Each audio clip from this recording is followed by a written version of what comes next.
یہ ہے وقت میڈیا۔ ایک واقعہ میرے ساتھ پیش آیا ایسا کہ جس کی ٹیس آج تک میرے سینے میں موجود ہے۔ میں ایک مرتبہ کلکتے شہر گیا ہوا تھا، پروگرام چل رہے تھے۔ کلکتے کی ایک بڑی مشہور مسجد میں عشاء کے بعد پروگرام تھا، مسجد بھری ہوئی تھی۔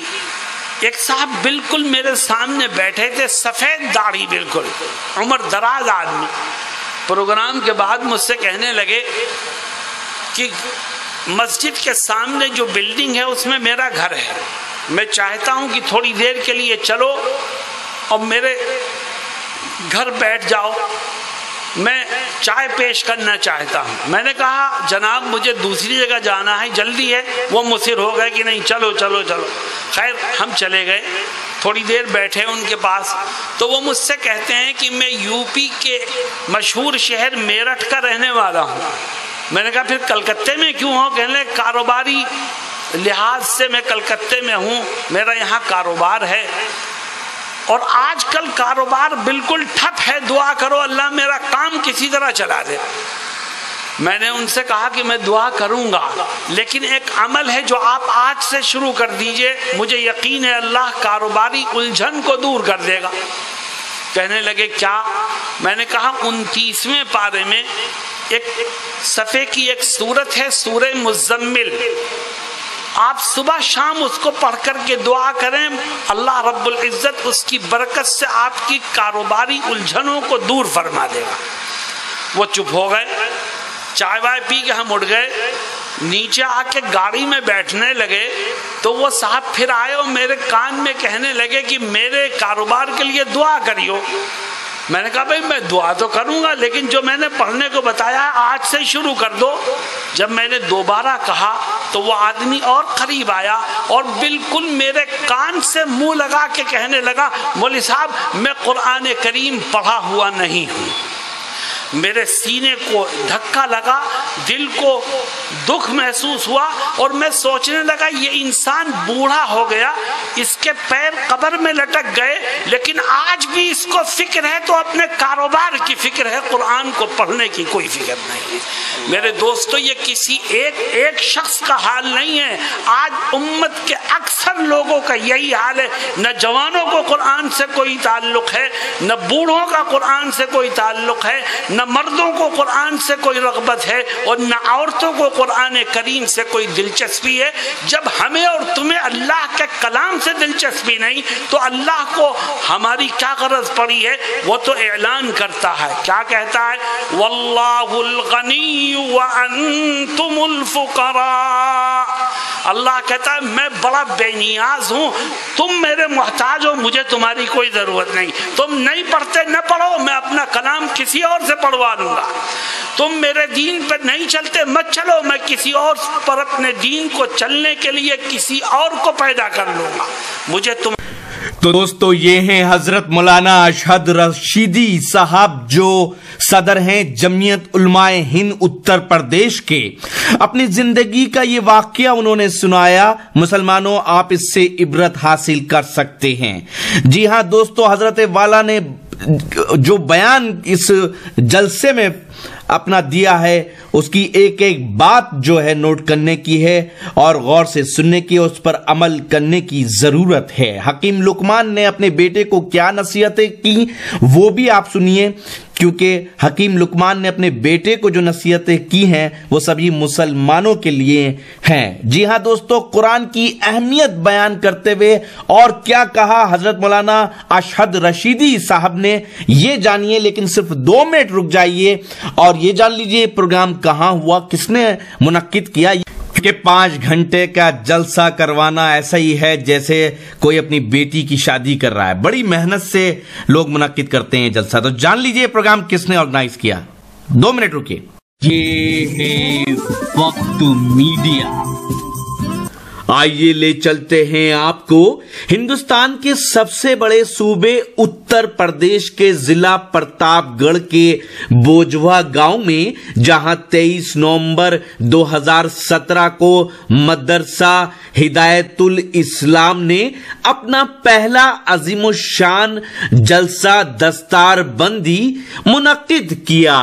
اس پروگرام میں مہمان خصوصی رہے ہندوستان میں مسلمانوں کی آواز ڈنکے کی چوٹ پر اٹھانے والے گنگا جمنی تہذیب کے علمبردار شیر ہند حضرت مولانا سید ارشد مدنی صاحب، صدر جمعیت علماء ہند۔ اس کے علاوہ حضرت مولانا اشہد رشیدی صاحب، صدر جمعیت علماء ہند اتر پردیش، اور حضرت مولانا اظہر مدنی صاحب کی آمد سے اس جلسے میں 4 چاند لگ گئے۔ مدرسہ ہدایت الاسلام بوجھوا پرتاپ گڑھ کے سرپرست ہیں مرد مجاہد، غریبوں کے مسیحا جناب حافظ شبیر احمد صاحب، جو اس وقت سعودی عرب میں مقیم ہیں۔ آپ کو بتا دیں، انہوں نے بڑی قربانی دے کر بوجھوا پرتاپ گڑھ میں مدرسہ ہدایت الاسلام کی بنیاد ڈالی، اور آج اس جلسے میں 13 حفاظ کرام کی دستار بندی اس بات کی شاہد ہے کہ مدرسہ ہدایت الاسلام بوجھوا پرتاپ گڑھ اور اس کے اطراف میں دین کی شمع کو روشن کیے ہوئے ہے۔ اس جلسے کی صدارت فرمائی حضرت مولانا عبد الحادی صاحب نے۔ اس جلسے کے کنوینر رہے شیخ الحدیث حضرت مولانا عبداللہ صاحب قاسمی، جو مدرسہ ہدایت الاسلام بوجھوا پرتاپ گڑھ کے محتمم کا رول بھی بخوبی ادا کر رہے ہیں۔ اس سے پہلے کہ آپ اس پروگرام کا ویڈیو دیکھیں، آپ کو بتا دیں کہ مدرسہ ہدایت الاسلام بوجھوا پرتاپ گڑھ کے نائب محتمم ہیں جناب حافظ بادشاہ خان، ناظم ہیں جناب حاجی خورشید احمد خان، اور نائب ناظم ہیں جناب حافظ روشن خان، اور انتظامیہ کمیٹی میں حضرت مولانا عین الحسن صاحب، جناب حاجی مستقیم صاحب، جناب محمد رمضان ایڈوکیٹ صاحب، اور جناب حافظ محمد ازہد صاحب، اور حضرت مولانا وکیل احمد صاحب کے نام شامل ہیں۔ میں تیری روح میں ہوں، جان میں ہوں، قرآن ہم سے فریاد کرتا ہے مجھ کو پڑھ لے، میں تیری روح میں ہوں، جان میں ہوں، فائدہ کیا ہے کہ رکھا ہوا جزدان میں ہوں۔ حاضرین محترم، ہمارے اس دیار کی، ہماری اور آپ کی انتہائی خوش قسمتی ہے کہ اتر پردیش جمعیت علماء کے صدر محترم، ہم سب کے دلوں کی دھڑکن اور آواز حضرت مولانا سید اشہد رشیدی صاحب دامت برکاتہم ہمارے درمیان تشریف فرما ہے۔ میں اہل پرتاپ گڑھ کی طرف سے حضرت والا کا استقبال کرتا ہوں کہ میرے گلشن میں آمد آپ کی ابر بہاری ہے، لبوں پہ غنچہ و گل کے تیرا ہی نام جاری ہے۔ اب آپ ہیں، حضرت والا ہیں، اللہ رب العالمین ہمارے مستقبل کے لیے بہترین شکل پیدا فرمائے، حضرت والا کی رہنمائی ہمارے لیے مقدر فرمائے۔ کتنی دیر ہونا ہے؟ پوچھ لیجیے، بولے عبداللہ کہاں ہے، فون کیجیے گا۔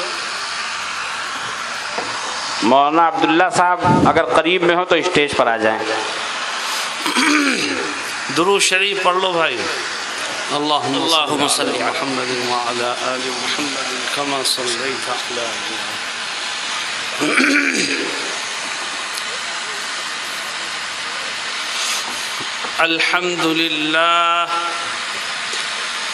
الحمد لله نحمده ونستعينه ونستغفره ونؤمن به ونتوكل عليه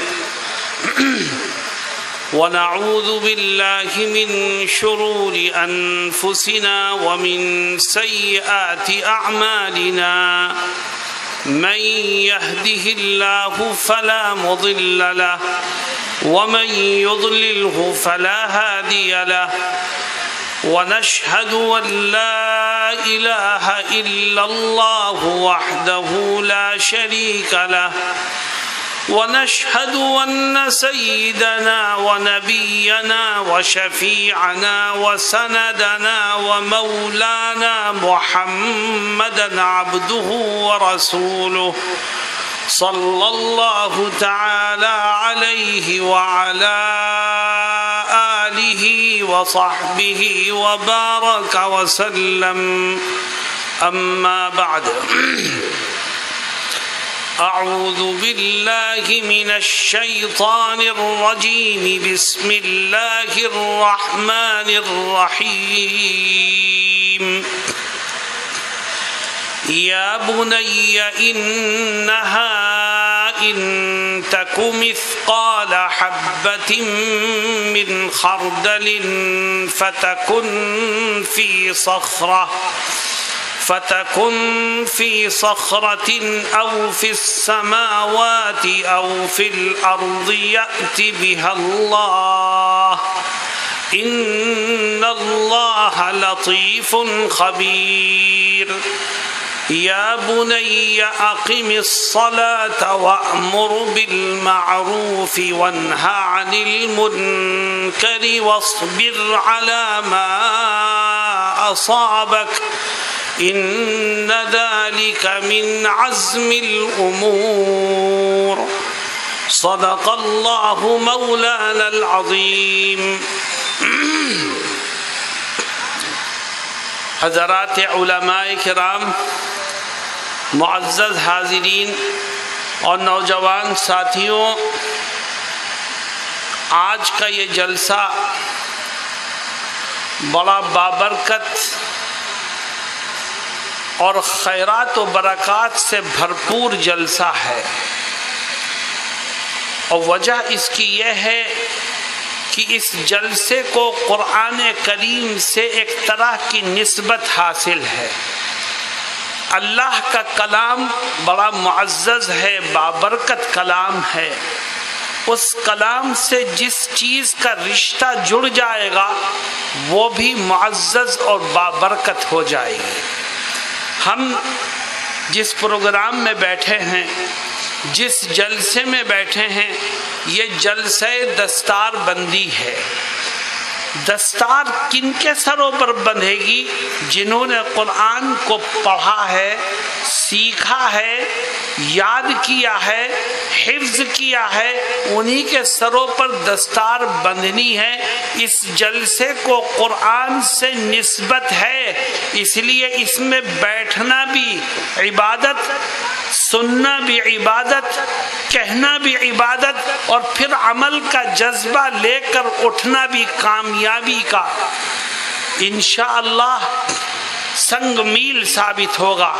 میرے دوستوں اور ساتھیوں، میں آپ کو یہ بتانا چاہتا ہوں کہ آج دنیا میں سب سے زیادہ پریشان اگر کوئی قوم ہے تو وہ قوم مسلم ہے۔ مسلمان کی نہ جان محفوظ ہے، نہ مال محفوظ ہے، نہ عزت و آبرو محفوظ ہے، ہر طرف سے دشمنوں کی یلغار ہے۔ اتنی پریشانیاں اور آفتیں ہیں اس امت کو گھیرے ہوئے کہ اگر مسلمان کے علاوہ کسی اور قوم پر یہ آفتیں پڑتی تو شاید اس کا وجود مٹ چکا ہوتا، مگر اسلام اور مسلمان مٹنے کے لیے نہیں آیا، یہ تو قیامت تک باقی رہنے کے لیے آیا ہے۔ مصیبتیں جھیلتا رہے گا مگر آگے بڑھتا رہے گا، مصیبتیں جھیلتا رہے گا اور کامیابی کے راستوں کو تلاش کرتا رہے گا۔ میرے دوستوں اور ساتھیوں، آج امت دو راہ پر کھڑی ہے، جائے تو کدھر جائے؟ میں آپ کو یہ بتانا چاہتا ہوں کہ جناب رسول اللہ صلی اللہ علیہ وسلم نے ہمیں ایک نسخہ دیا تھا، اس نسخے کو ہم نے بھلا دیا ہے۔ آؤ آج ہم اس بابرکت محفل میں جمع ہیں، ہم اللہ کے نبی کے اس نسخے کو سمجھنے کے لیے اور اس پر عمل کرنے کے لیے اپنے آپ کو تیار کریں۔ میں آپ کو یقین دلاتا ہوں کہ اللہ پھر دنیا کو آپ کے سامنے جھکنے پر مجبور کر دے گا۔ کون سا نسخہ ہے وہ؟ جناب رسول اللہ صلی اللہ علیہ وسلم صحابہ کرام کے سامنے تشریف لائے، آپ کے ہاتھ میں اللہ کی کتاب تھی، فرمایا اللہ رب العزت اپنی اس کتاب کے ذریعے سے بہت سی قوموں کو عروج اور عزت کی زندگی عطا فرمائے گا، اور پھر فرمایا اللہ رب العزت اپنی اس کتاب کی ہی وجہ سے بہت سی قوموں کو ذلیل و خوار کر دے گا۔ اے اللہ کے نبی، عزت کسے ملے گی؟ جو قرآن کو اپنے سینے سے لگا کر کے اپنے رشتے کو اللہ کے کلام سے مضبوط کرے گا، اللہ رب العزت اس کو دنیا میں بھی کامیابی عطا فرمائے گا اور میدان محشر میں بھی کامیابیاں اس کے قدموں کو چومیں گی۔ اور جو قرآن کو چھوڑ دے گا میرے دوستوں، اس کو ذلت و ناکامی کے سوا کچھ ہاتھ نہیں لگے گا۔ آج امت کی تباہی اور بربادی کی بنیادی وجہ یہ ہے کہ امت کا رشتہ اللہ کے کلام سے ٹوٹ چکا ہے۔ جو قرآن سے اپنے رشتے کو جوڑنے میں ناکام رہے، بتاؤ وہ اللہ سے محبت کرنے میں کامیاب کیسے ہو سکتا ہے؟ آج مسلمان کے ہر گھر میں قرآن کریم رکھا ہوا تو ملے گا، لیکن اس پر گرد کی تہیں جمتی رہتی ہیں، سال بھر ہمیں اٹھا کر کے پڑھنے کی توفیق نہیں ہوتی۔ ہم قرآن کو رکھ کر کے اس سے برکت حاصل کرنے کو کافی سمجھتے ہیں، لیکن مسلمانوں، قرآن اس لیے نازل نہیں ہوا کہ صرف اس سے برکت حاصل کی جائے، صرف اس کو گھروں میں طاق میں سجا کر کے رکھا جائے، یا جب اس پر نظر پڑے تو بوسہ دے کے سینے سے لگا لیا جائے۔ قرآن صرف اس لیے نازل نہیں ہوا، اللہ نے اپنی کتاب تو اس لیے نازل کی کہ اس کے بندے اسے پڑھ کر کے اپنی زندگی قرآن کی تعلیمات کے مطابق گزارے۔ ہمارا حال کیا ہے؟ ہمارا حال یہ ہے کہ ہمیں دکان پر جانے کا ٹائم ملتا ہے، کھیتی باڑی کا ٹائم ملتا ہے، دوستوں کے پاس بیٹھ کر کے گپے ہانکنے کا ٹائم ملتا ہے، لیکن ٹائم نہیں ملتا 24 گھنٹے میں تو قرآن کو پڑھنے کا ٹائم نہیں ملتا۔ یہ امت کا حال ہے، قرآن کو پسے پشت ڈال دیا ہے۔ بربادیاں نہیں آئیں گی تو اور کیا آئے گی؟ تباہیاں ہمارے گھروں کا راستہ نہیں دیکھیں گی تو اور کیا ہوگا؟ میرے دوستوں اور ساتھیوں، آج امت مسلمہ قرآن سے کتنی دور ہو گئی ہے۔ ایک واقعہ میرے ساتھ پیش آیا ایسا کہ جس کی ٹیس آج تک میرے سینے میں موجود ہے۔ میں ایک مرتبہ کلکتے شہر گیا ہوا تھا، پروگرام چل رہے تھے۔ کلکتے کی ایک بڑی مشہور مسجد میں عشاء کے بعد پروگرام تھا، مسجد بھری ہوئی تھی۔ ایک صاحب بالکل میرے سامنے بیٹھے تھے، سفید داڑھی، بالکل عمر دراز آدمی۔ پروگرام کے بعد مجھ سے کہنے لگے کہ مسجد کے سامنے جو بلڈنگ ہے اس میں میرا گھر ہے، میں چاہتا ہوں کہ تھوڑی دیر کے لیے چلو اور میرے گھر بیٹھ جاؤ، میں چائے پیش کرنا چاہتا ہوں۔ میں نے کہا جناب مجھے دوسری جگہ جانا ہے، جلدی ہے۔ وہ مصر ہو گئے کہ نہیں چلو چلو چلو۔ خیر ہم چلے گئے، تھوڑی دیر بیٹھے ان کے پاس، تو وہ مجھ سے کہتے ہیں کہ میں یو پی کے مشہور شہر میرٹھ کا رہنے والا ہوں۔ میں نے کہا پھر کلکتے میں کیوں ہو؟ کہنے لگے کاروباری لحاظ سے میں کلکتے میں ہوں، میرا یہاں کاروبار ہے اور آج کل کاروبار بالکل ٹھپ ہے، دعا کرو اللہ میرا کام کسی طرح چلا دے۔ میں نے ان سے کہا کہ میں دعا کروں گا، لیکن ایک عمل ہے جو آپ آج سے شروع کر دیجئے، مجھے یقین ہے اللہ کاروباری الجھن کو دور کر دے گا۔ کہنے لگے کیا؟ میں نے کہا 29ویں پارے میں ایک صفحے کی ایک سورت ہے، سورہ مزمل، آپ صبح شام اس کو پڑھ کر کے دعا کریں، اللہ رب العزت اس کی برکت سے آپ کی کاروباری الجھنوں کو دور فرما دے گا۔ وہ چپ ہو گئے، چائے وائے پی کے ہم اٹھ گئے، نیچے آ کے گاڑی میں بیٹھنے لگے تو وہ صاحب پھر آئے اور میرے کان میں کہنے لگے کہ میرے کاروبار کے لیے دعا کریو۔ میں نے کہا بھائی میں دعا تو کروں گا لیکن جو میں نے پڑھنے کو بتایا آج سے شروع کر دو۔ جب میں نے دوبارہ کہا تو وہ آدمی اور قریب آیا اور بالکل میرے کان سے منہ لگا کے کہنے لگا مولوی صاحب میں قرآن کریم پڑھا ہوا نہیں ہوں۔ میرے سینے کو دھکا لگا، دل کو دکھ محسوس ہوا اور میں سوچنے لگا یہ انسان بوڑھا ہو گیا، اس کے پیر قبر میں لٹک گئے لیکن آج بھی اس کو فکر ہے تو اپنے کاروبار کی فکر ہے، قرآن کو پڑھنے کی کوئی فکر نہیں۔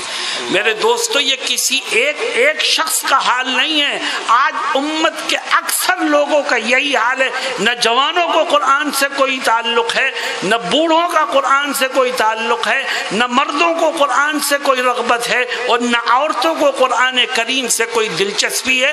جب ہمیں اور تمہیں اللہ کے کلام سے دلچسپی نہیں تو اللہ کو ہماری کیا غرض پڑی ہے؟ وہ تو اعلان کرتا ہے، کیا کہتا ہے؟ واللہ الغنی وانتم الفقراء۔ اللہ کہتا ہے میں بڑا بے نیاز ہوں، تم میرے محتاج ہو، مجھے تمہاری کوئی ضرورت نہیں۔ تم نہیں پڑھتے نہ پڑھو، میں اپنا کلام کسی اور سے پڑھوا لوں گا۔ تم میرے دین پر نہیں چلتے مت چلو، میں کسی اور پر اپنے دین کو چلنے کے لیے کسی اور کو پیدا کر لوں گا، مجھے تمہاری کوئی ضرورت نہیں۔ میرے دوستو آج مسلمان در در کی ٹھوکریں کھا رہا ہے اور پریشانیوں پر پریشانیاں جھیل رہا ہے مگر اپنے رب سے اپنے رشتے کو مضبوط کرنے کو تیار نہیں۔ یاد رکھو خدا سے رشتہ مضبوط اسی کا ہوگا جس کا رشتہ اس کے کلام سے مضبوط ہوگا، اور جس کا رشتہ قرآن سے کمزور ہے اس کا رشتہ خدا سے کبھی مضبوط نہیں ہو سکتا۔ جگہ جگہ میرا جانا ہوتا ہے، دیکھو امت کا حال کیا ہے، سوچ کتنی خراب ہو گئی ہے۔ میں معلوم کرتا ہوں کہ بھئی قرآن کریم کا ترجمہ تفسیر ہوتی ہے مسجد میں، کسی میں اکثر میں نہیں ہوتی، اور جس میں ہوتی ہے اس کا حال کیا ہے؟ لوگ یہ بتاتے ہیں کہ تفسیر ہوتی ہے لیکن حال یہ ہے کہ اگر نمازی مسجد میں 50 ہیں تو تفسیر میں بیٹھنے والے 5 سے زائد نہیں ہوا کرتے۔ یہ اللہ کے کلام سے بغاوت نہیں ہے تو اور کیا ہے؟ میرے دوستوں اور ساتھیوں ہمیں اپنے گریبان میں جھانک کے دیکھنا چاہیے کہ ہم قرآن سے کتنے دور ہو گئے ہیں، اور پھر خدا کی رحمت کو مانگتے ہیں۔ ارے رحمت کا ذریعہ تو قرآن ہے، مغفرت کا ذریعہ تو قرآن ہے، اللہ رب العزت کے طرف سے معافی اور عفو و درگزر کے فیصلے کا ذریعہ تو قرآن ہے۔ ہم نے ذریعہ ہی چھوڑ دیا تو خدا کی رحمت کے دروازے کیسے کھلیں گے؟ میرے دوستوں اور ساتھیوں آؤ ہم طے کریں، ایک ایک بات طے کرتے چلیں۔ آؤ پہلی بات یہ طے کرتے ہیں کہ انشاءاللہ ہم میں سے ہر ایک روز آنا قرآن کریم کی تلاوت کا معمول بنائے گا انشاءاللہ۔ جس کو جتنا موقع ملے، ایک پارہ پڑھ سکو ایک پڑھو، آدھا پڑھ سکتے ہو آدھا پڑھو، پاؤ پڑھ سکتے ہو پاؤ پڑھو، لیکن قرآن سے رشتہ تو جوڑو اپنا انشاءاللہ۔ اللہ رب العزت ہمیں اپنے کلام کی تلاوت کی توفیق عطا فرمائے، آمین ثم آمین۔ میرے دوستو قرآن نصیحتوں سے بھرا پڑا ہے، صرف پڑھنے والی کتاب نہیں ہے، عمل کا جذبہ اور عمل کی دعوت دینے والی کتاب ہے۔ قرآن کریم میں اللہ رب العزت نے اپنے بندوں کو کس طرح کے احکامات دیے ہیں اس کو آپ کے سامنے پیش کرنے کے لیے میں نے قرآن کی 2 آیتیں پڑھی۔ ان 2 آیتوں میں اللہ رب العزت نے 4 نصیحتوں کو ذکر کیا۔ میرے دوستوں اور ساتھیوں میں ایک ایک کر کے آپ کے سامنے ان باتوں کو نقل کروں گا، لیکن شرط یہ ہے کہ یہ طے کرو کہ جو سنو گے اس پر عمل کی کوشش کرو گے انشاءاللہ۔ اللہ کیا کہتا ہے؟ فرماتا ہے یا بنی انہا ان تک مثقال حبۃ من خردل فتکن فی صخرۃ او فی السماوات او فی السماوات او فی الارض یأتی بها اللہ۔ میرے دوستو ایک صاحب گزرے ہیں حضرت لقمان، آپ نے بھی نام سنا ہوگا ان کا۔ محدثین میں سے اکثر کی رائے یہ ہے کہ یہ اپنے زمانے کے ولی تھے، کچھ لوگ کہتے ہیں کہ یہ اپنے زمانے کے نبی تھے۔ اللہ رب العزت نے انہیں ایک خصوصیت عطا فرمائی تھی، وہ حکمت اور دانائی کی باتیں کیا کرتے تھے. لوگ دور دراز سے ان کی مجلس میں آ کے شریک ہوتے، ان کی باتوں کو سنا کرتے تھے اور ان کی باتوں کو سن کر اپنی زندگیوں کو سدھارنے میں کامیاب ہو جاتے تھے. اس لیے اللہ رب العزت نے ان کی باتوں میں بڑا اثر رکھا تھا. حضرت لقمان کی وفات کا وقت آیا تو انہوں نے وفات سے کچھ پہلے اپنے بیٹے کو چند نصیحتیں کی تھی. وہ نصیحتیں کیسی تھیں؟ اس کی عظمت کو سمجھنے کے لیے اتنا ہی کافی ہے کہ لقمان نے اپنے گھر کے کسی گوشے میں بیٹھ کر اپنے بیٹے کو جو نصیحتیں کی تھیں، اللہ رب العزت نے ان نصیحتوں کو جوں کا تو قرآن کریم میں ذکر فرما دیا. گویا اللہ یہ کہنا چاہتا ہے کہ یہ نصیحتیں صرف لقمان کے بیٹے ہی کے لیے مفید نہیں ہیں، بلکہ رہتی دنیا تک آنے والے ہر انسان کے لیے مفید ہیں. اس لیے اللہ نے ان کو قرآن میں ذکر کر کے زندہ جاوید فرما دیا. وہ نصیحت، وہ پورا ایک رکوع ہے. سورہ لقمان پوری ایک سورت ہے، سورت میں ایک رکوع ہے جس میں مختلف نصیحتیں ہیں. ان میں سے میں نے صرف 2 آیتیں پڑھی جس میں 4 نصیحتیں ہیں. اور میرے دوستو، وہ آب زر سے لکھنے کے قابل ہیں. ہماری زندگیوں میں سدھار پیدا ہوگا تو قرآن کی انہی نصیحتوں سے پیدا ہوگا. کیا نصیحت ہے؟ دیکھو، ان 4 میں سے پہلی نصیحت حضرت لقمان کیا کہتے ہیں؟ فرماتے ہیں یا بنی انہا ان تک مثقال حبۃ من خردل فتکن فی صخرۃ او فی السماوات او فی الارض یأت بها اللہ. فرماتے اے میرے بیٹے، میری ایک نصیحت پلو سے باندھ لے. اے ابا کیا نصیحت ہے؟ فرماتے ہیں میری نصیحت یہ ہے کہ ایک بات ذہن میں رکھ کہ اگر تو نے دنیا میں رہتے ہوئے کوئی چھوٹا عمل کیا، وہ کتنا چھوٹا تھا؟ رائی کے دانے کے برابر چھوٹا سا عمل تھا، اور وہ رائی کا دانہ سامنے نہیں ہے، چھوٹا سا عمل ہے رائی کے دانے کے برابر، اور وہ رائی کا دانہ زمین کی تہ میں چھپا ہوا ہے یا آسمان کے کسی گوشے میں لوگوں کی نظروں سے پوشیدہ ہے. یاد رکھ میرے بیٹے، اس چھوٹے سے عمل کو جو لوگوں کی نظروں سے پوشیدہ ہے، اللہ رب العزت کل قیامت کے دن تیرے سامنے پیش فرما دے گا. کیا مطلب؟ حضرت لقمان اپنے بیٹے کو یہ نصیحت کر رہے ہیں کہ اے بیٹے، دنیا میں رہتے ہوئے جو کام کر، یہ سوچ کے کر کہ آج جو کر رہا ہے کل تجھ کو اس کا حساب دینا ہی پڑے گا. اگر تو آنکھ سے کچھ دیکھ تو یہ سوچ کے دیکھ کہ کل اس کا حساب دینا پڑے گا. اگر کان سے کچھ سن تو یہ سوچ کے سن کہ کل اس کا حساب دینا پڑے گا. اگر زبان سے کچھ بولتا ہے تو یہ سوچ کہ کل اس کا حساب دینا پڑے گا. اگر ہاتھ سے کسی چیز کو پکڑتا ہے تو یہ سوچ کل اس کا حساب دینا پڑے گا. اگر پیروں سے کہیں جاتا ہے تو یہ سوچ کہ کل اس کا حساب دینا پڑے گا. میرے دوستو، اگر انسان اپنے دل و دماغ میں یہ بٹھا لے کہ مجھے اپنے کیے کا حساب دینا پڑے گا تو اللہ رب العزت اس کی برکت سے اس کے لیے گناہوں سے بچنا آسان فرما دے گا. اور اگر وہ جانور جیسی زندگی گزارتا ہے، نہ اس کو حساب و کتاب کی فکر ہے، نہ یوم آخرت کی فکر ہے، نہ موت اور قبر کی فکر ہے، نہ میدان محشر کی فکر ہے، تو اس میں اور جانور میں کوئی فرق نہیں ہوگا. آج مسلمان بے فکری کی زندگی گزار رہا ہے. اس کی آنکھیں بھی گناہ کر رہی ہیں، اس کے کان بھی گناہ کر رہے ہیں، اس کی زبان بھی گناہ کر رہی ہے، اس کے ہاتھ اور پیر بھی گناہ کر رہے ہیں، اور وہ بے فکر ہو کے زندگی گزارتا ہے. ایسا لگتا ہے کہ موت کا خوف ہی اس کے دل سے نکل گیا. حالانکہ یاد رکھو، انسان جو کچھ کرتا ہے نام اعمال میں ہر چیز درج ہو رہی ہے. اللہ رب العزت فرماتا ہے کل قیامت کے دن ہر ایک کو اس کا نام اعمال دیا جائے گا. انسان اپنا نام اعمال پڑھے گا تو کیا کہے گا؟ وَوُضِعَ الْكِتَابُ فَتَرَى الْمُجْرِمِينَ مُشْفِقِينَ مِمَّا فِيهِ وَيَقُولُونَ يَا وَيْلَتَنَا مَا لِهَذَا الْكِتَابِ۔ انسان جب نام اعمال دیکھے گا تو تھر تھر کانپے گا ڈر کے مارے اور کہے گا یہ عجیب و غریب کتاب ہے، میرا کوئی چھوٹا سا چھوٹا عمل اور بڑے سے بڑا عمل ایسا نہیں ہے جو اس میں نہ لکھ دیا گیا۔ فرشتے ہمارے ساتھ ہیں، اچھائیاں بھی لکھ رہے ہیں، برائیاں بھی لکھ رہے ہیں۔ میرے دوستوں اور ساتھیوں، اللہ کی پکڑ سے ڈرو۔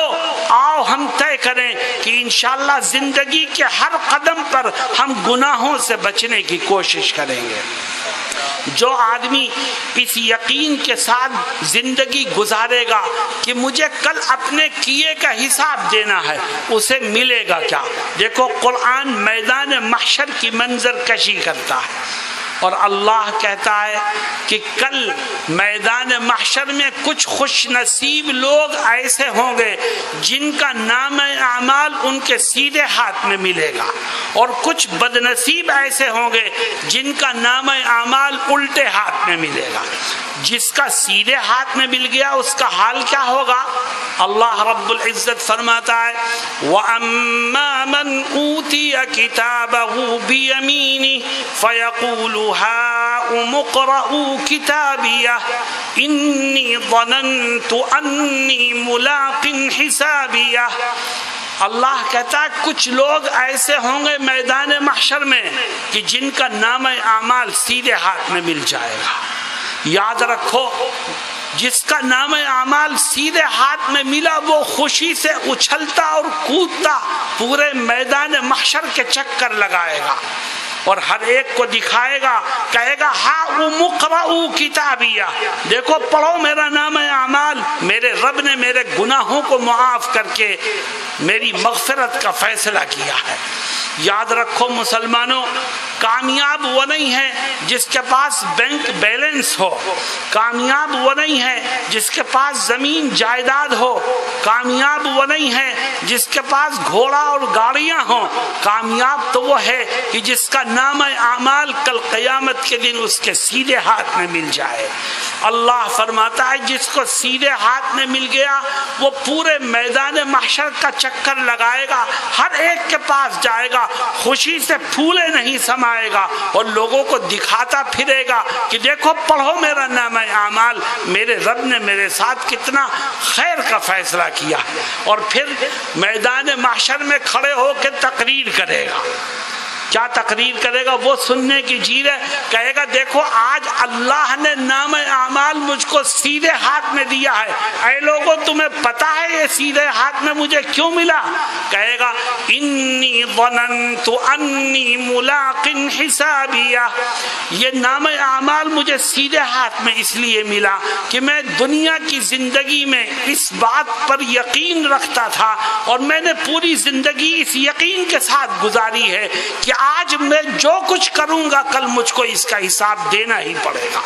جو اللہ کے سامنے حساب کے خوف سے دنیا کی زندگی گزارے گا، اللہ رب العزت میدان محشر کی ذلتوں اور ناکامیوں سے اس کی حفاظت فرمائے گا اور اس کا نام اعمال اس کو سیدھے ہاتھ میں عطا فرمائے گا۔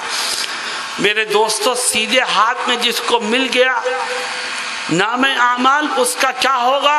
فرمایا انی ظننت انی ملاق حسابیہ فہو فی عیشۃ راضیہ فی جنت عالیۃ قطوفها دانیہ کلوا واشربوا ہنیئا بما اسلفتم فی الایام الخالیہ۔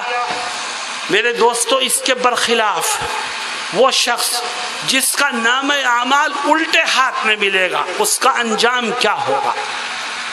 قرآن اس کو بھی ذکر کرتا ہے، جس کا نام اعمال الٹے ہاتھ میں مل گیا وہ تو ناکام ہے، فیل ہو گیا وہ اور فیل ہونے والا شخص اپنا نام اپنا رزلٹ اور نتیجہ کسی کو دکھاتا نہیں، یہ بھی نہیں دکھائے گا، لپیٹ کے رکھ لے گا، کسی کو دکھائے گا نہیں، اور یہ کہے گا کہ کاش یہ نام اعمال مجھ کو ملتا ہی نہیں، اور پھر اپنے ساتھیوں کو بتائے گا کہ دیکھو آج نام اعمال مجھے الٹے ہاتھ میں ملا ہے، پتہ ہے کیوں ملا ہے؟ خود ہی کہے گا وَلَمْ أَدْرِ مَا حِسَابِيَهْ، یہ نام اعمال مجھے الٹے ہاتھ میں ملا ہے اس لیے کہ میں نے دنیا کی زندگی میں سوچا بھی نہیں تھا کہ کبھی مجھے اپنے کیے کا حساب بھی دینا پڑے گا۔ میرے دوستوں اور ساتھیوں، اپنی زندگی کو سدھارو، گناہوں سے بچو، نیکیوں کی راہ پر چلو، ورنہ میدان محشر میں ہمارے اعضاء خود ہمارے خلاف گواہی دیں گے اور بھاگنے کے سارے راستے بند ہو جائیں گے۔ اللہ کیا کہتا ہے؟ انسان کو جمع کیا جائے گا اور ہر انسان سے پوچھا جائے گا بھائی دنیا میں کیسی زندگی گزار کے آیا، تو نے بڑے پاپ کر رکھے ہیں، دیکھ نام اعمال تیرا سیاہ ہے۔ وہ کہے گا جھوٹ بولتے بولتے جھوٹ بولنے کی اتنی عادت ہو گئی تھی کہ خدا کے سامنے بھی کھڑے ہو کے جھوٹ بولے گا اور کہے گا اے اللہ میں تو بڑا پاک و پوتر ہوں، یہ نام اعمال کسی دشمن نے تیار کر دیا ہوگا۔ تو اللہ قرآن میں کیا کہتا ہے؟ فرماتا ہے ایسے لوگوں کی زبان پر ہم کچھ دیر کے لیے تالا ڈال دیں گے، اور پھر کیا ہوگا؟ حتی اذا ما جاؤوها شہد علیہم سمعهم وابصارهم وجلودهم بما كانوا يعملون، ہم ان کے زبانوں پر تالا ڈالیں گے، پھر ان کے جسم کے اعضاء ان کے خلاف بولیں گے، ان کی آنکھیں بولیں گی کہ ان آنکھوں سے کون کون سی پکچریں انہوں نے دیکھی ہیں، ان کے کان بولیں گے کہ کانوں سے کون کون سے گانے سنے ہیں، ان کے جسم کا ایک ایک روح ان کے خلاف گواہی دے گا۔ بتاؤ بھاگ کے جائے گا انسان تو کہاں بھاگ کے جائے گا؟ میرے دوستوں اور ساتھیوں، حضرت لقمان اس لیے اپنے بیٹے کو یہ پہلی نصیحت کرتے ہیں کہ دیکھ دنیا کی زندگی گزار تو اس یقین کے ساتھ گزار کہ یہاں جو کچھ کرے گا کل اس کا حساب دینا پڑے گا۔ اگر اچھائی کا کام کرے گا تو اللہ تجھ کو اچھا بدلہ عطا فرمائے گا، اور اگر گناہ کرے گا تو خدا تیری پکڑ کرے گا۔ اللہ رب العزت دنیا کی اس چند روزہ زندگی میں ہمیں ہر طرح کے گناہ سے بچنے کی توفیق عطا فرمائے۔ دوسری نصیحت فرماتے ہیں یا بنی اقیم الصلاۃ۔ میرے دوستو یہ معمولی نصیحت نہیں ہے، فرماتے ہیں اے میرے بیٹے میری دوسری نصیحت یاد رکھ، اور وہ یہ ہے کہ جب تک تیرے جسم میں جان اور بدن میں روح ہو اس وقت تک روز آنا 5 وقت کی نماز پابندی سے ادا کر۔ جو پابندی سے نماز ادا کرتا رہے گا اللہ رب العزت اس کو دنیا میں بھی عافیت نصیب فرمائے گا اور آخرت کی کامیابی سے مالا مال فرمائے گا۔ مسلمانوں، میں یہ سمجھتا ہوں کہ اسلامی تاریخ میں نماز سے جس قدر کھلواڑ آج ہو رہا ہے شاید اس سے پہلے کبھی نہ ہوا۔ یا تو مسلمان نماز پڑھتا ہی نہیں، اور اگر پڑھتا ہے محلے والے بھی سمجھتے ہیں نماز پڑھتا ہے، گھر والے بھی سمجھتے ہیں نماز پڑھتا ہے، حالانکہ نماز پڑھنے والوں میں سے 80% کیسے ہیں؟ ان سے پوچھو نماز پڑھتے ہو؟ جی روز پڑھتے ہیں۔ روز پڑھتے ہو؟ جی روز پڑھتے ہیں۔ اچھا یہ تو بتا کہ روزانہ کتنی پڑھتا ہے؟ تب پول کھلتی ہے، پتہ چلتا ہے کبھی 3 پڑھی 2 چھوڑ دی، کبھی 2 پڑھی 3 چھوڑی، کبھی فجر میں آنکھ نہیں کھلی، کبھی عشاء کا موقع نہیں ملا۔ یاد رکھو جس نے 2 پڑھی 3 چھوڑی، یا 3 پڑھی 2 چھوڑی، یا صرف جمعے کی پڑھی، تو وہ اپنی من چاہی نماز پڑھتا ہے، خدا کی چاہی نماز نہیں پڑھتا۔ اس کی نماز اس کے سر سے اوپر بھی نہیں جائے گی، اس کے منہ پر مار دی جائے گی، اللہ کے ہاں وہ قبولیت کے درجے کو نہیں پہنچے گی۔ میرے دوستوں اور ساتھیوں، ہم نماز پڑھیں اللہ کے لیے۔ قرآن کہتا ہے نماز پڑھنا آسان نہیں ہے، بہت بھاری کام ہے، لیکن ہر ایک کے لیے بھاری نہیں ہے۔ کس کے لیے آسان ہے کس کے لیے بھاری ہے؟ دیکھو قرآن کا انداز کیا کہتا ہے رب ذوالجلال، فرماتا ہے وَإِنَّهَا لَكَبِيرَةٌ إِلَّا عَلَى الْخَاشِعِينَ الَّذِينَ يَظُنُّونَ أَنَّهُمْ مُلَاقُو رَبِّهِمْ وَأَنَّهُمْ إِلَيْهِ راجعون۔ قرآن کہتا ہے کہ نماز پڑھنا بڑا بھاری کام ہے، لیکن جن لوگوں کے دلوں میں اللہ کا خوف موجود ہے ان کے لیے کوئی مشکل نہیں ہے۔ جن کے دلوں میں یہ یقین بیٹھا ہوا ہے کہ انہیں ایک دن اپنے رب سے مل کر کے اپنے کیے کا حساب دینا ہے، ان کے لیے نماز پڑھنا کوئی مشکل کام نہیں ہے۔ میرے دوستوں، نوجوان ساتھیوں، آؤ ہم طے کریں کہ انشاءاللہ ہم روز آنا 5 وقت کی نماز پابندی سے پڑھیں گے۔ اور دیکھو اسے ٹالو مت، یہ مت سوچو کہ عمر بڑھے گی تو نماز پڑھنی شروع کر دیں گے، کل سے شروع کر دیں گے، پرسوں سے شروع کر دیں گے، اگلے مہینے سے۔ ارے موت کا کچھ پتہ نہیں ہے، ہم میں سے کسی کو معلوم نہیں کہ وہ کل صبح کا سورج دیکھ سکے گا یا نہیں دیکھ سکے گا۔ کامیاب انسان وہ ہے جو ہر وقت تیار رہے۔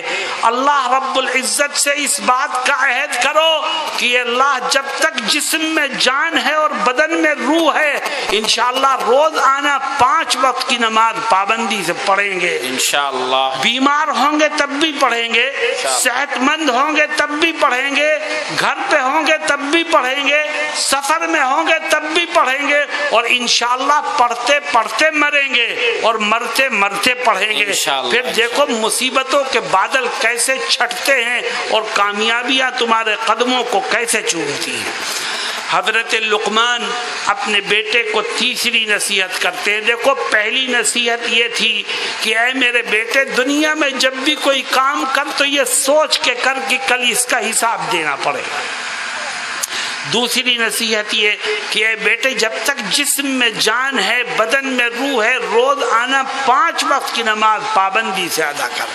اور تیسری نصیحت فرماتے ہیں یا بنی اقم الصلاۃ وامر بالمعروف وانھ عن المنکر۔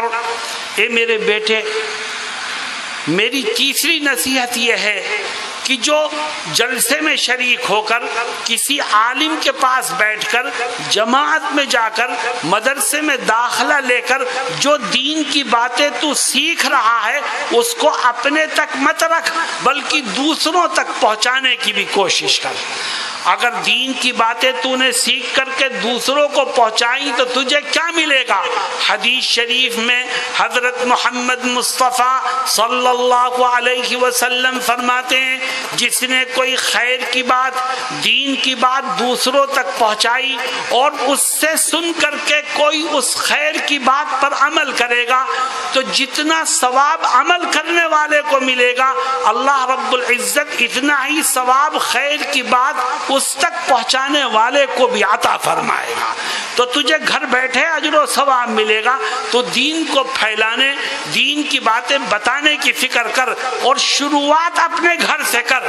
آج ہم میں یہ بھول پیدا ہو گئی ہے کہ ہم دوسروں کو جا کر دین کی دعوت دیتے ہیں اور اپنے گھر والوں کی فکر نہیں کرتے۔ ہماری بیوی برٹ رہی ہے، بچیاں بے پردہ گھوم رہی ہیں، بچے آوارہ گرد ہو رہے ہیں، ہمیں ان کی پرواہ نہیں، دور دور جا رہے ہیں۔ کہاں؟ دعوت و تبلیغ کے کام میں دور جا۔ ارے اپنے گھر سے شروع کرو، سب سے بڑی ذمہ داری تو گھر والوں کی۔ آپ دین کا کام کرنے کے لیے کہیں بھی جاؤ کوئی منع نہیں ہے، لیکن گھر والوں کو مت بھولو۔ اگر اپنی اولاد کو بھول گیا آدمی، اپنی بیوی بچوں کو بھول گیا تو کل خدا کے ہاں اس کی پکڑ ہوگی۔ اللہ رب العزت قرآن کریم میں اس کو بھی واضح فرماتا ہے اور کیا کہتا ہے؟ یا ایھا الذین آمنوا قوا انفسکم واہلیکم نارا۔ اے لوگو تم خود بھی جہنم سے بچو اور اپنی آل اولاد کو بھی جہنم سے بچانے کی کوشش کرو۔ اس لیے میرے دوستو آؤ ہم یہ طے کریں کہ ہم جو باتیں سن رہے ہیں اور دین کی جو باتیں ہم نے سیکھی ہیں ہم سب سے پہلے ان کو پہنچانے کی فکر کریں گے اور اپنے گھر والوں سے اس کی ابتدا کریں گے اور پھر جہاں تک ہو سکے گا انشاءاللہ اس کو پہنچانے کی کوشش کرتے رہیں گے۔ چوتھی اور آخری نصیحت فرماتے ہیں وَأْمُرْ بِالْمَعْرُوفِ وَانْهَ عَنِ الْمُنْكَرِ۔ اے میرے بیٹے ایک بات اور یاد رکھ، کیا کہتے ہیں دیکھ اگر تو کامیاب ہونا چاہتا ہے دنیا اور آخرت میں تو میری چوتھی نصیحت پر بھی عمل کر، اور وہ یہ ہے کہ اگر کوئی گناہ تیری آنکھوں کے سامنے ہو رہا ہے، خدا کا کوئی حکم تیرے پڑوس میں، تیرے محلے میں، تیرے گھر میں ٹوٹ رہا ہے تو خاموش بیٹھ کر کے تماشا مت دیکھ، بلکہ گناہ سے کو مٹانے کی کوشش کر اور گناہ گار کو گناہ سے روکنے کی جدوجہد کر۔ اگر تو چپ چاپ بیٹھے دیکھتا رہا اور تو نے گناہ گار کو روکنے کی کوشش نہیں کی تو یاد رکھ گناہ گار تو مجرم ہوگا ہی، خدا کی نظروں میں تو بھی مجرم ہوگا اور خدا کی پکڑ سے تو بھی نہیں بچ سکے گا۔ کیوں؟ گناہ گار کو گناہ سے نہ روکنا بھی ایک گناہ ہے، اور آج یہ گناہ امت میں پھیل گیا ہے۔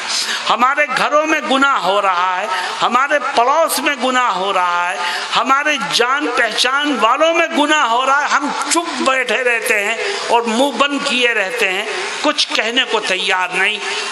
میرے دوستوں اور ساتھیوں، آپ یہ کہہ سکتے ہیں کہ جو گناہ کر رہا ہے وہ اتنا طاقتور ہے کہ میں اس کو روکنے میرے بس کی بات ہی نہیں ہے۔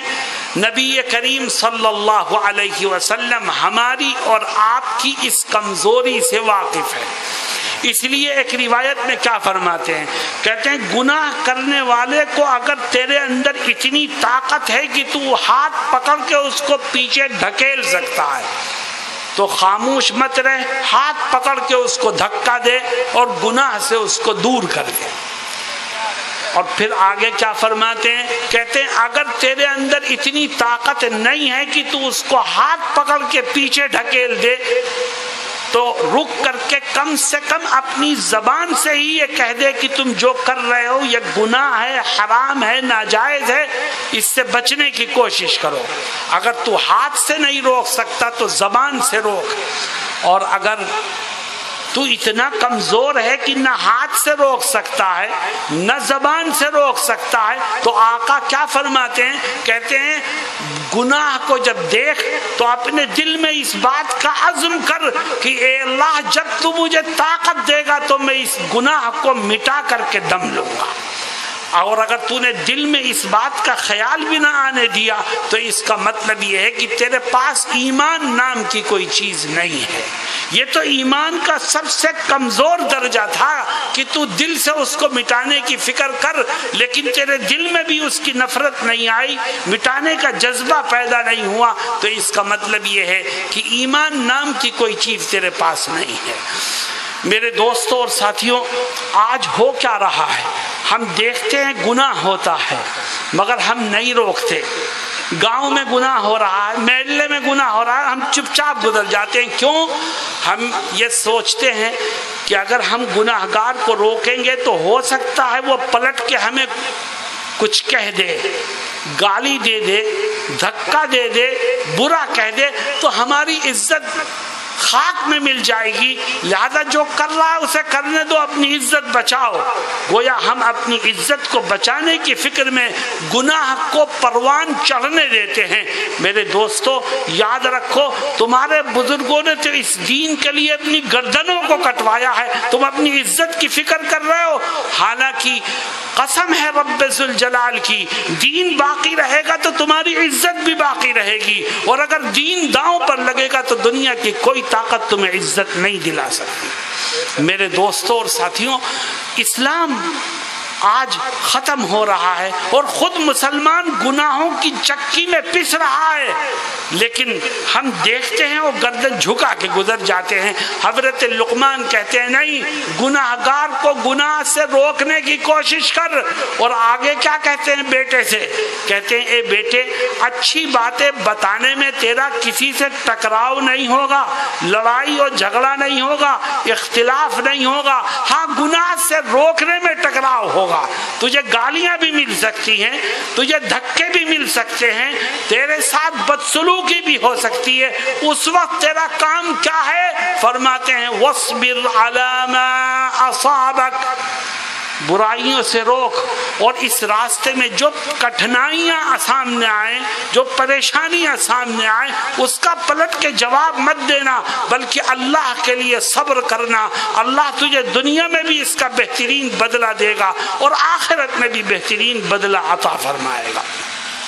میرے دوستو، جلسے میں آ کے بیٹھ جانا تو بہت آسان ہے، آپ بھی آ کے بیٹھ گئے اور جلسہ قرآن کریم کی نسبت سے ہو رہا ہے، لیکن یاد رکھو جو باتیں یہاں سنی جا رہی ہیں اس کو دوسرے کان سے نکال مت دینا، جو باتیں پیش کی جا رہی ہیں اس کو سنی انسنی کر مت دینا، ورنہ ہوگا کیا؟ میں کہا کرتا ہوں جو جلسے میں آ گیا وہ پھنس گیا۔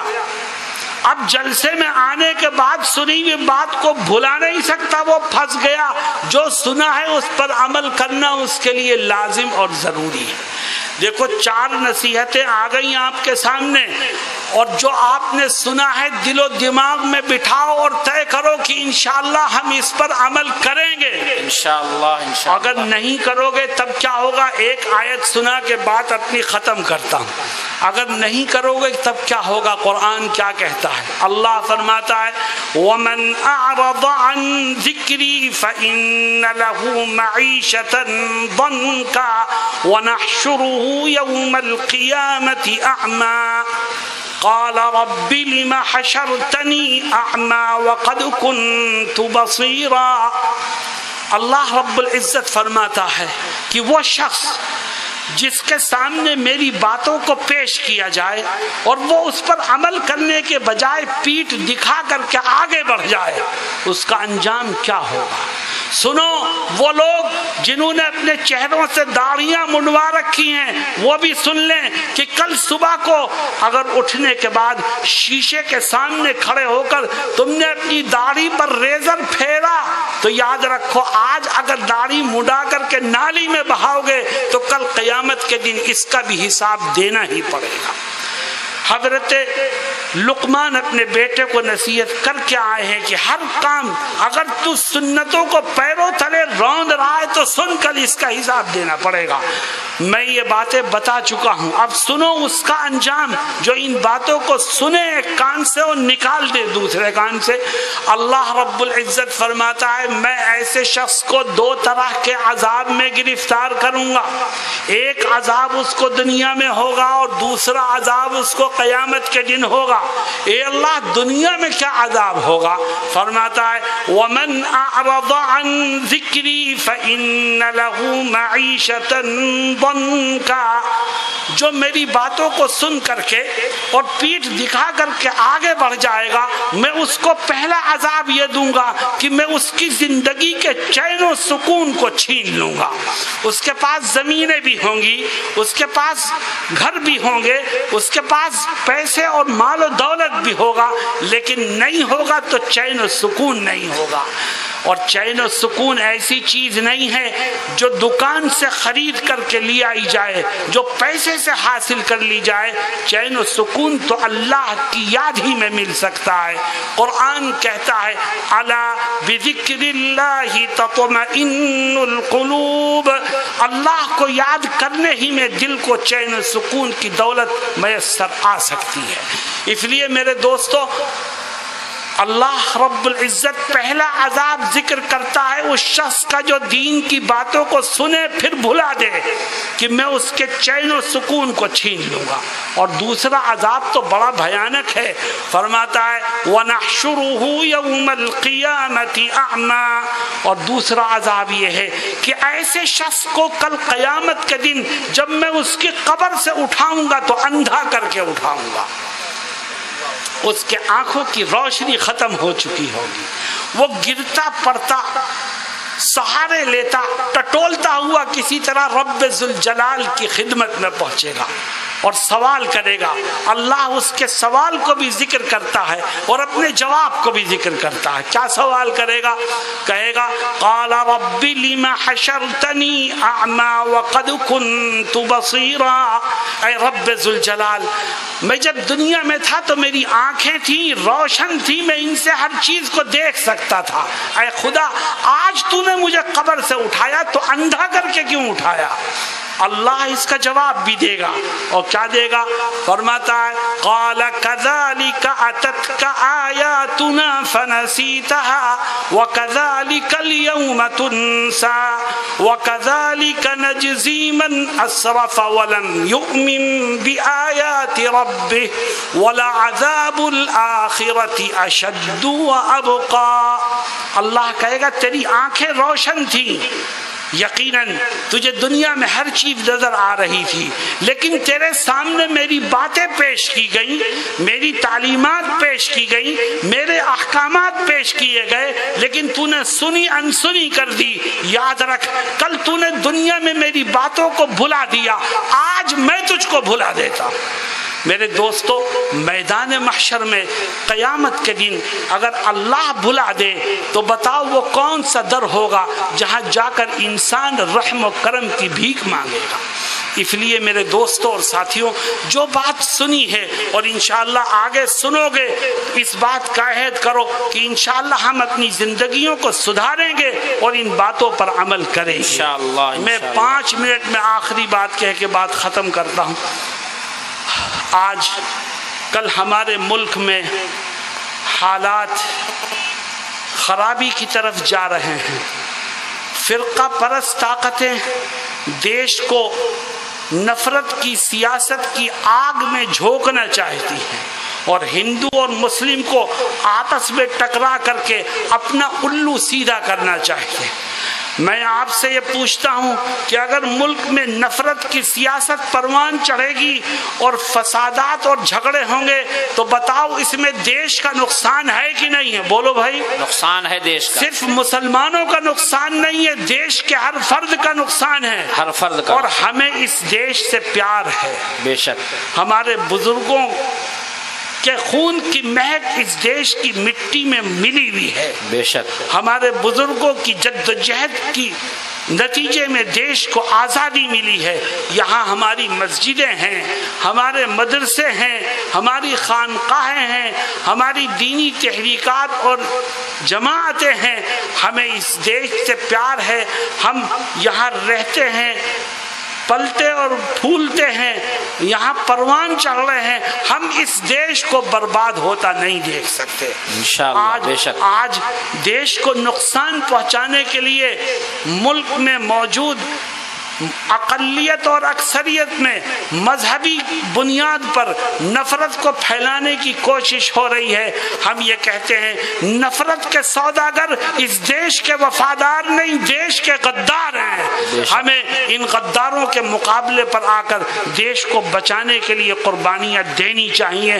اگر دیش بچے گا تو ہم بھی بچیں گے، اور اگر دیش برباد ہوا تو ہم میں سے کوئی نہیں بچ سکے گا۔